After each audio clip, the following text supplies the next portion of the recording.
आर्थिक पुनरुत्थानका प्याकेज कार्यक्रम मार्फत लगानी मैत्री वातावरणको निर्माण तथा पुँजीगत खर्चको अभिवृद्धि गर्दै आर्थिक गतिविधिको विस्तार र समष्टिगत आर्थिक स्थायित्व मेरो लक्ष्य हुनेछ। बैंकिङ प्रणालीमा विद्यमान तरलता सङ्कुचनको समस्यालाई सम्बोधन गर्न वित्तीय तथा मौद्रिक उपकरणहरूको उपयोग गरिनेछ। वैदेशिक मुद्रा सञ्चितिमा परेको चापलाई सम्बोधन गर्न तरलता र कर्जा प्रवाहको शिथिलतालाई सुधार गरिनेछ। आर्थिक पूर्वाधार विकासमा सरकारी लगानी बढाइनेछ। व्यावसायिक वातावरणमा सुधार ल्याउँदै लगानीका लागि पुँजीको सहज उपलब्धता हुने प्रबन्ध मिलाइनेछ। सहकारिताको माध्यमबाट बचतलाई प्रोत्साहन गर्दै स्वरोजगार प्रवर्धन एवं आय आर्जनका कार्यक्रम सञ्चालन गरिनेछ। सभामुख महोदय, म दोस्रो पटक प्रधानमन्त्री हुँदै गर्दा दैनिक 20 घण्टासम्म लोड सेडिङ थियो। औद्योगिक क्षेत्र मात्र होइन, जनजीवन नै अस्तव्यस्त थियो। त्यो स्थितिमा उज्यालो नेपाल अभियान घोषणा गरियो। कतिपय सब स्टेसनहरूमा 3 शिफ्टमा 24 घण्टे काम गर्ने वातावरण मिलाइयो र लोड सेडिङलाई इतिहासको विषय बनाइयो। त्यसले अन्धकार मात्र हटाएन, राष्ट्रको आत्मविश्वास पनि बढायो। आज प्राधिकरण नाफामा गएको छ। आज हामी विद्युत बेचेर विदेशी मुद्रा कमाउने ठाउँमा आइपुगेका छौँ। मेरो प्रश्न छ, यही काम सडकमा 3 शिफ्टमा किन हुन सक्दैन? भवन निर्माणमा किन 24 घण्टा काम हुन सक्दैन? म संसदसँग वाचा गर्दछु। प्राधिकरणको त्यो अनुभव अब सबै पूर्वाधार निर्माणमा लागू गरिनेछ। विकास आयोजनाहरू वर्षौंसम्म अधुरो हुने, लागत र समय बढ्ने विकृति अब हामीलाई स्वीकार्य छैन। त्यसका लागि आवश्यक ऐन संशोधन लगायत नीतिगत सुधार दृढताका साथ अघि बढाइनेछ। प्रशासनिक खर्चमा मितव्ययिता, बजेटमा अनुशासन, सार्वजनिक खर्चको उपलब्धि र उत्पादकत्व वृद्धि, राजस्व चुहाटमा कडा नियन्त्रण सरकारका प्राथमिकता हुनेछन्। सहभागिता र परिपालना बढाउन प्रवर्धनात्मक कार्यक्रमका साथसाथै नियमनमा समेत जोड दिइनेछ। सार्वजनिक ऋणको छनौटपूर्ण उपयोग गर्दै दिगोपना कायम गरिनेछ। सार्वजनिक संस्थानको व्यवस्थापन सुधारका साथै व्यवसाय विस्तारमा जोड दिइनेछ। नेपाललाई आकर्षक र प्रतिस्पर्धात्मक लगानी गन्तव्य बनाउने मेरो सङ्कल्प छ। औद्योगिक, वित्तीय र मौद्रिक नीतिको सामञ्जस्यपूर्ण कार्यान्वयनबाट अर्थतन्त्रलाई गतिशील तुल्याइनेछ।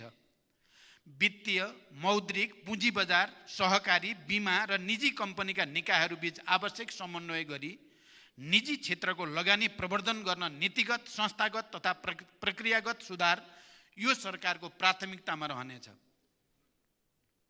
सभामुख महोदय, राजस्व प्रशासन करदाता मैत्री हुनेछ। कर छली, आयातमा न्यून बिजकीकरण, चोरी पैठारी, तस्करी तथा हुन्डी कारोबार जस्ता गतिविधिको अन्त्य गर्दै कर प्रणालीलाई थप प्रगतिशील तथा व्यवसायी मैत्री बनाइनेछ।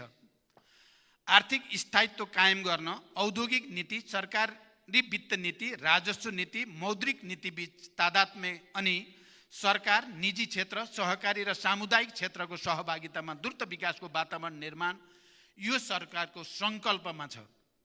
कानुनी, प्रक्रियागत, प्रणालीगत तथा संरचनागत सुधारबाट वैदेशिक लगानी आकर्षित गरिनेछ। विनिमय दर जोखिम व्यवस्थापन गर्न भरपर्दो हेजिङ सेवाको सुरुवात गर्ने नीति बनिसकेको छ र देशको सार्वभौम साख मूल्याङ्कन, सोभरेन क्रेडिट रेटिङ यथाशीघ्र अगाडि बढाइनेछ। वैदेशिक व्यापारमा आएको शिथिलतालाई सम्बोधन गर्न निर्यात वृद्धिमा जोड दिइनेछ। राष्ट्रिय पुँजीको विकास र आर्थिक आत्मनिर्भरताका लागि स्वदेशी उत्पादनमा जोड दिनु सरकारको प्राथमिकता हुनेछ। स्वदेशी कच्चा पदार्थमा आधारित र आयात प्रतिस्थापन गर्ने प्रकृतिका उपभोग्य वस्तुहरूको उत्पादनमा जोड दिइनेछ र रोजगारी सृजना हुने क्षेत्रमा राज्यको लगानी बढाइनेछ। कृषि, प्राकृतिक स्रोत, ज्ञान र उच्च प्रविधिमा आधारित उद्योगको विकासबाट औद्योगिक उत्पादन बढाई निकासी वृद्धि गरिनेछ। पुँजीको अभावमा उद्यमशीलता निरुत्साहित हुन दिइने छैन।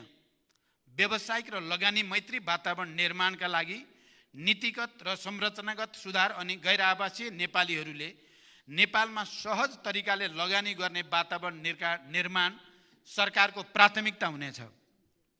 उद्योग व्यवसाय दर्ताका लागि सुरुकै बिन्दुबाट सबै प्रकारका स्वीकृतिहरूको उपलब्धता सुनिश्चित गर्न टाइम कार्ड अनि स्वरोजगारी, स्टार्टअप र विभिन्न व्यवसायले सिर्जना गर्ने रोजगारी मापनका लागि जब मिटरको व्यवस्था गरिनेछ।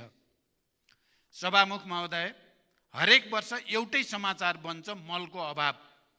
म आज यो संसदमा दृढताका साथ प्रतिबद्धता जनाउन चाहन्छु। अबदेखि आपूर्तिको चक्र अनुसार चाहिएको समय प्राप्त हुने गरी मल खरिद गरिनेछ र सँगसँगै मल कारखाना स्थापनाको पनि तयारी अगाडि बढाइनेछ। सार्वजनिक शिक्षामा आमूल सुधार सरकारको सङ्कल्प हुनेछ। विश्वविद्यालयहरू अब क्यालेन्डर अनुसार सञ्चालन हुनेछन्। अहिलेको भद्रगोल सहन गरिने छैन। सबै पालिकामा आधारभूत अस्पताल र प्रदेशहरूमा विशिष्टीकृत अस्पताल र मेडिकल कलेजहरू बनाइनेछ। गुणस्तरीय स्यानिटरी प्याडका लागि आर्थिक प्रत्याभूति, गुणस्तरीय प्रसुति सेवाको सुनिश्चितता, चिकित्सकहरूको सङ्ख्यामा वृद्धि, चिकित्सक र नर्सलाई सरकारी सेवामा आकर्षित गर्न सेवा सुविधामा पुनरावलोकनका लागि सरकार प्रतिबद्ध छ। स्वास्थ्यकर्मी लगायत विशिष्टीकृत सेवाका श्रमिकहरूका सरोकारलाई सम्बोधन गर्न श्रम ऐनमा आवश्यक संशोधन गरिनेछ। सबै क्षेत्रको स्वास्थ्य सेवाको गुणस्तर सुनिश्चितताका लागि अधिकार सम्पन्न प्राधिकरण बनाइनेछ। खाद्य, आवास र स्वच्छ खानेपानीलाई जनताको मौलिक हकको रूपमा स्थापित गरिनेछ। आगामी 3 वर्षमा सतह तथा भूमिगत सिँचाइबाट तराई मधेसको थप 3 लाख हेक्टर जमिनमा सिँचाइ पुर्याइनेछ। सिँचाइको बिजुली महसुलमा थप छुट दिइनेछ। विद्युत उत्पादन विस्तार र निर्यात मार्फत आर्थिक वृद्धि दर बढाइनेछ र इन्धनमाथिको परनिर्भरता घटाइनेछ। ग्राहस्थ उपभोगका निम्ति वर्षायाममा मासिक 50 युनिट र हिउँदयाममा मासिक 30 युनिट विद्युत निःशुल्क उपलब्ध गराइनेछ। 5 वर्षमा विद्युत उत्पादन क्षमता 6500 मेगावाट र प्रति व्यक्ति विद्युत खपत 700 किलोवाट घण्टा पुर्याउने लक्ष्य सरकारले लिनेछ। विद्युत महसुलको समायोजन गर्दै 1 वर्षभित्रै 100% नागरिकका बिजुली पुर्याइनेछ। ज्येष्ठ नागरिक, दलित, एकल महिला, अपाङ्गता भएका व्यक्ति, लोपोन्मुख जाति तथा लक्षित वर्ग र क्षेत्रका बालबालिका गरी 5 वर्षमा 60 लाखले सामाजिक सुरक्षा भत्ता पाउने व्यवस्था मिलाइनेछ। आर्थिक वृद्धिका आधारमा सबै प्रकारका भत्ता वृद्धि बढाइनेछ र 5 वर्षको अवधिमा न्यूनतम ज्याला मासिक रु 25,000 पुर्याइनेछ। वैदेशिक रोजगारीलाई सुरक्षित र मर्यादित बनाइनेछ। वैदेशिक रोजगारमा गएकाहरूको समस्या सुनवाई र समाधानका लागि हटलाइन सेवा सहितको सहयोग सेल गठन हुनेछ। प्रशासनिक अकर्मण्यता, आपसी समन्वय अभावका कारण सिर्जना हुने कृत्रिम अभाव, कालोबजारी, व्यवसायी एकाधिकार लगायतका सुशासन विरोधी क्रियाकलाप नियन्त्रण गर्न, जनताको गुनासोलाई तत्काल सम्बोधन गर्न र नियमित संयुक्त अनुगमनका लागि सम्बन्धित निकायका प्रतिनिधि रहेको प्रधानमन्त्री निगरानी कार्यक्रम सञ्चालन गरिनेछ। लोक कल्याणकारी कार्यक्रमहरू सीमान्त जनतासम्म पुग्ने ग्यारेन्टी गरिनेछ। सभामुख महोदय, स्वेच्छा वा रहरले कोही गरिब र भूमिहीन हुँदैनन्। मान्छे गरिब हुन्छ अवसरमा पहुँच नभएर, आधारभूत सुविधा नपाएर।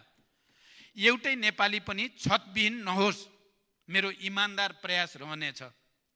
हाम्रो ग्रामीण अर्थतन्त्र महिलाले धानेका छन्, तर राज्यले महिलालाई उचित प्रोत्साहन दिन सकेको छैन। रेमिट्यान्स पठाएर देश बचाइरहेको युवालाई न राज्यले सुरक्षा दिन सकेको छ, न उचित सम्मान नै दिन सकेको छ। म यो अवस्था बदल्न प्रतिबद्ध छु।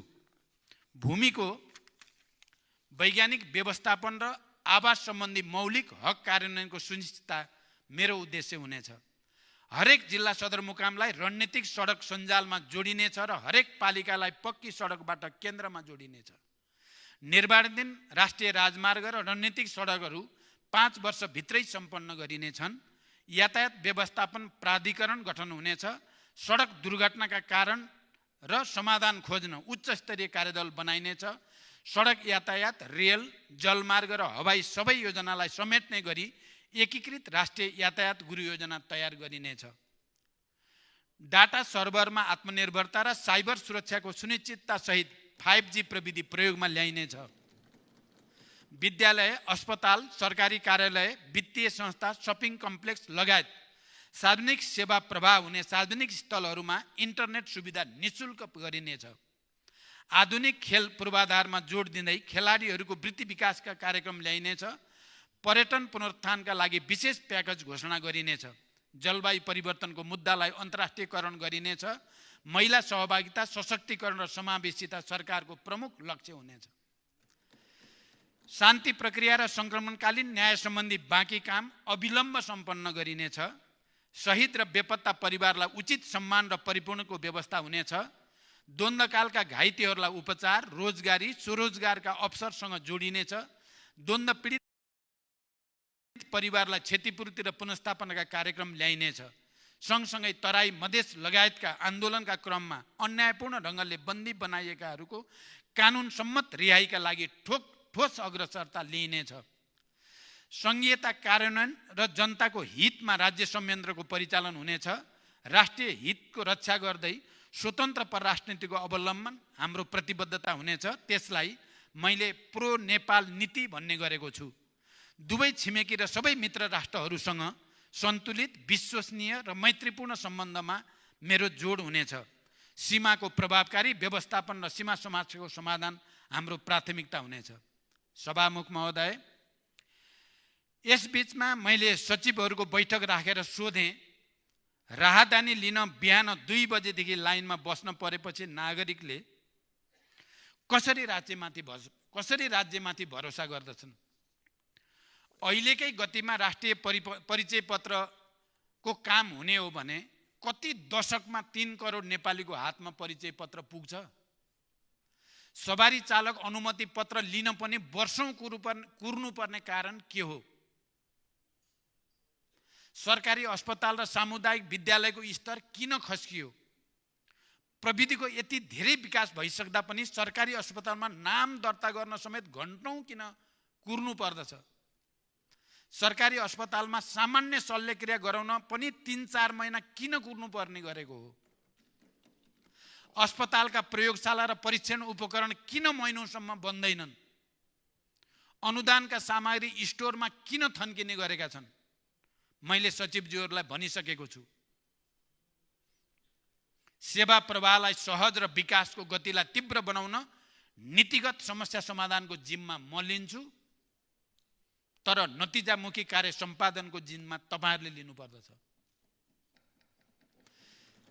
सरकारहरू फेरिरहने तर जनताको जीवनस्तर नफेरिने निराशाजनक चित्र अब बदल्नु छ। त्यसका लागि सरकार मालिक होइन, सुनिने, देखिने, जनताले अनुभूत गर्ने सेवक बन्नु छ। प्रदेश र स्थानीय तहमा तत्काल कर्मचारीको व्यवस्था हुनेछ। संघीय निजामती ऐन अविलम्ब यसै अधिवेशनमा पेश गर्ने गरी तयारी गर्न मैले निर्देशन दिइसकेको छु। सार्वजनिक सेवा प्रवाहमा ढिलासुस्ती र शास्तिको अन्त्य गर्दै सार्वजनिक सेवा प्रवाहलाई चुस्त, नागरिक मैत्री बनाउन, सामाजिक न्याय सुनिश्चित गर्न तथा राज्यको सबै तह र संरचनामा सदाचार र जवाबदेहिता कायम गर्न सरकार प्रतिबद्ध हुनेछ। मन्त्री परिषदको पहिलो बैठकमै भ्रष्टाचार नियन्त्रणमा शून्य सहनशीलताको नीतिलाई परिणाममा देखिने गरी कार्यान्वयन गर्ने निर्णय हामीले लिइसकेका छौँ।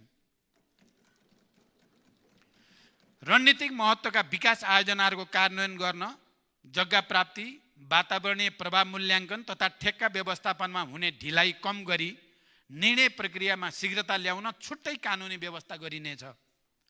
युटिलिटी कोरिडोर सम्बन्धी कानुनी व्यवस्था गरी पूर्वाधारमा साझेदारी गर्ने व्यवस्था मिलाइनेछ। पुँजीगत खर्च बढाउन आयोजना व्यवस्थापनलाई नतिजामुखी बनाउनुको साथै अन्तर्निकाय समन्वय प्रभावकारी गराइनेछ। विकास आयोजनाको अनुगमनलाई नतिजामा आधारित बनाइनेछ। राष्ट्रिय महत्त्वका आयोजनाहरूको प्रधानमन्त्री तथा मन्त्री परिषदको कार्यालयमा रहेको एक्सन रुमको उपयोग समेत गर्दै म आफैले पनि नियमित अनुगमन गर्नेछु। सभामुख महोदय, कानुनका छिद्र देखाउने, काममा ढिलासुस्ती गर्ने, अनावश्यक झन्झट दिने काम यो सरकारलाई स्वीकार्य छैन। सार्वजनिक सेवा प्रवाहलाई सरल, सहज तथा प्रविधि मैत्री बनाई जनतालाई चुस्त र नागरिक मैत्री सरकारको अनुभूति दिलाउन राष्ट्र सेवकलाई जिम्मेवार र उत्तरदायी बनाइनेछ। राहदानी राष्ट्रिय परिचयका आयोजनाहरूको प्रधानमन्त्री तथा मन्त्रीको समस्याको अनुभूति दिलाउन समाधान गरिनेछ, जिम्मेवार र उत्तरदायी बनाइनेछ। राहदानी राष्ट्रिय परिचयका आयोजनाहरूको प्रधानमन्त्री तथा मन्त्रीको समस्याको अनुभूति दिलाउन समाधान र अन्तर आबद्धताको भरपर्दो प्रणाली निर्माण गरी सेवा प्रवाहलाई छिटो छरितो र मितव्ययी र झन्झट मुक्त गरिनेछ। अन्तर आबद्धताको विपन्न नागरिक उपचार सुविधा तथा सेवा प्रवाहलाई छिटो छरितो र सुलभ र नियमित बनाइनेछ। स्वास्थ्य बीमाको दायरा विस्तार गरिनेछ। सरकारी एवं सार्वजनिक जग्गाको संरक्षण गर्न एकीकृत विद्युतीय अभिलेख तयार गरिनेछ। मुलुकको विकासमा योगदान गर्न सक्ने उमेरका नागरिक विदेश हुनुपर्ने तर वृद्ध अवस्थाको सामाजिक सुरक्षाको व्यवस्था राज्यले गर्नुपर्ने जटिल अवस्था आज देशमा विद्यमान छ। यो परिस्थितिबाट बाहिर निस्कन स्वदेशमै रोजगारीका अवसर सृजना गर्न निजी क्षेत्र समेतको सहभागितामा ठोस कार्यक्रम सञ्चालन गरिनेछ। निजी क्षेत्रको विकासका लागि आवश्यक नीतिगत र कानुनी सुधार, आर्थिक पूर्वाधार विकासमा सरकारी लगानीको वृद्धि, व्यावसायिक वातावरणमा सुधार, सहकारिताको माध्यमबाट बचतलाई प्रोत्साहन अनि स्वरोजगार प्रवर्धन सरकारका उद्देश्य हुनेछन्। सार्वजनिक संस्थानको व्यवस्थापन सुधारका साथै व्यवसाय विस्तारमा जोड दिइनेछ। पर्यटकीय पूर्वाधारको निर्माण र सेवाको गुणस्तरमा सुधार सरकारको मुख्य जोड हुनेछ। गौतम बुद्ध र पोखरा अन्तर्राष्ट्रिय विमानस्थलको पूर्ण क्षमतामा सञ्चालन र स्रोतको सुनिश्चितता सहित निजगढमा अन्तर्राष्ट्रिय विमानस्थलको निर्माण प्राथमिकतामा हुनेछ। मलाई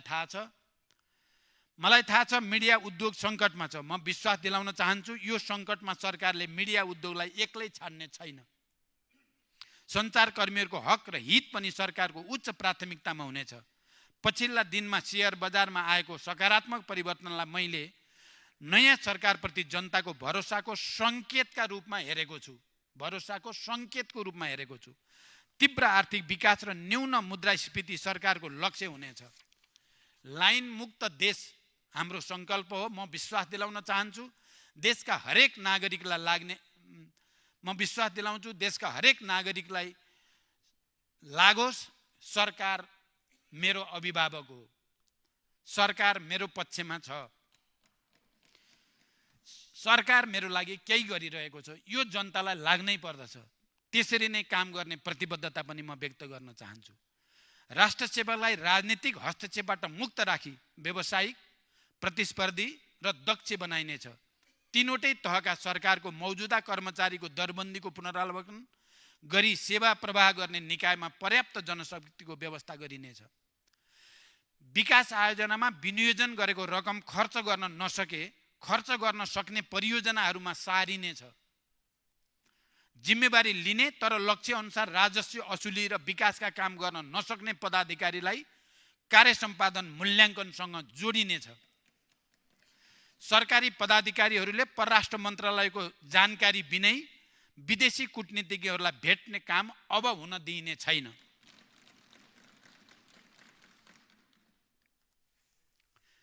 भ्रष्टाचार नियन्त्रण र निवारण सरकारको प्राथमिकता हुनेछ। मालपोत, लाइसेन्स, राहदानी जस्ता निकायहरूमा क्षतिपूर्ति सहितको नागरिक बडापत्र राखिनेछ। बुस्टर डोजको खोपको लागि भ्याक्सिनको तत्काल प्रबन्ध गर्न लागिसकिएको छ। शीतलहर र हिमपातबाट जनता जोगाउन आवश्यक प्रबन्ध गर्न सम्बन्धित तहमा निर्देशन गइ नै सकेको छ। सभामुख महोदय, हिजो देश एउटा ठुलो विद्रोहबाट गुज्र्यो। सामाजिक न्यायको आकांक्षा, विभेद, शोषण र उत्पीडन विरुद्धको आक्रोश अनि सुखी र स्वतन्त्र जीवनको चाहना नै त्यो विद्रोहको कारक र कारण थियो। हिजो हामी भित्र जुन आवेग थियो, परिवर्तनको जुन सङ्कल्प थियो, अब त्यसलाई त्यही घनत्वको साथ जगाउन र राष्ट्र निर्माणमा लाग्न म प्रतिबद्ध छु। यो सम्मानित सदनलाई मेरो अनुरोध छ, सरकारमा म त्यही आवेग जगाएर आफू देश र यो संसदलाई पनि प्रमाणित गर्न चाहन्छु। सम्भव छैन, सकिँदैन, केही हुँदैन भन्ने निराशा र नकारात्मक भावलाई अब यो सरकारमा कुनै ठाउँ हुने छैन। म यो संसदसँग विश्वासको मत पनि नितान्त सकारात्मक र रचनात्मक हस्तक्षेपका लागि गरिरहेको छु। माग गरिरहेको छु। हामी सबै दल मिलेर व्यवस्था बदल्यौं। अब हामी सबैको सहकार्यमा जनताको अवस्था बदल्न पनि म संसदबाट एउटा मौका चाहन्छु। मलाई कुनै दुविधा छैन, एउटा कप्तान केवल एउटा टिमका रूपमा सफल हुन्छ। मैले लिएका लक्ष्य सरकारका घटक मात्र होइन, सिङ्गो संसदलाई साथसाथै लैजान सके मात्र पुरा हुनेछन्। मैले पहिले पनि भने, म निषेध र अपमान होइन, सहकार्य र आपसी विश्वासको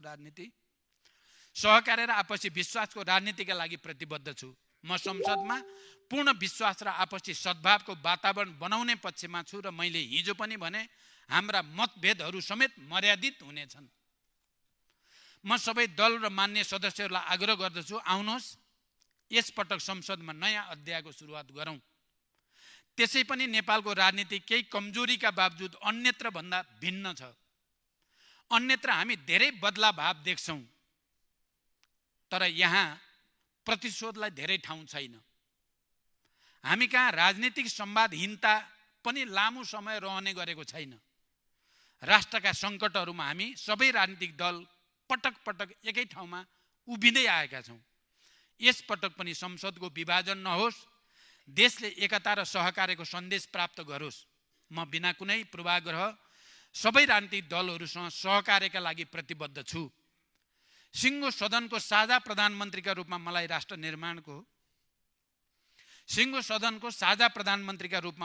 निर्माणको नेतृत्व गर्ने एउटा मौका मिलोस् भन्ने मेरो चाहना छ। हामी सबैले आफ्नो ठाउँबाट जनतासँग विकासको प्रतिबद्धता गरेका छौँ। आज त्यही प्रतिबद्धताका लागि हामी सबै एक ठाउँमा उभिन नसक्ने भन्ने केही छैन। मैले हिजो पनि संसदमा भने, जनताको हामीमाथि समर्थन सशर्त मात्रै छ। हीन भावनाको ठाउँमा आशा र आत्मविश्वास जगाउनु छ। आर्थिक क्रान्तिको साझा सङ्कल्पबाट समृद्ध र न्यायपूर्ण राष्ट्र निर्माण गर्नु छ। इतिहास आजैबाट सुरु हुन्छ म भन्दिनँ। आजसम्मका उपलब्धिहरूलाई संस्थागत गर्दै सबैप्रति कृतज्ञता व्यक्त गर्दै म एउटा परीक्षा दिन चाहन्छु। हिजो क्रान्ति सुरु गर्दा जुन आवेग मसँग थियो, बीचमा केही अल्मलिए जस्तो देखिए पनि आज त्यही आवेग र अठोटका साथ म यो रोस्टममा उभिएको छु। तेस्रो पटक प्रधानमन्त्रीका नाम लेखाउन वा सिंहदरबारमा अर्को कार्यकालको फोटो झुन्ड्याउन मात्र म यहाँ उभिएको पटक्कै होइन। म विश्वास दिलाउँछु, हरेक पटक संसदमा म उपलब्धिको डाटा र रिपोर्ट कार्डका साथ उपस्थित हुनेछु। मलाई विश्वासको मत दिएमा संसदका हरेक मान्य सदस्यहरूले गर्व गर्ने वातावरण बनाउनेछु। सबैको साथ र सहयोग लिएर राष्ट्र निर्माण होमिन यो सम्मानित सदनसँग प्रधानमन्त्रीका रूपमा म विश्वासको मतका लागि हार्दिक अनुरोध गर्दछु। धन्यवाद।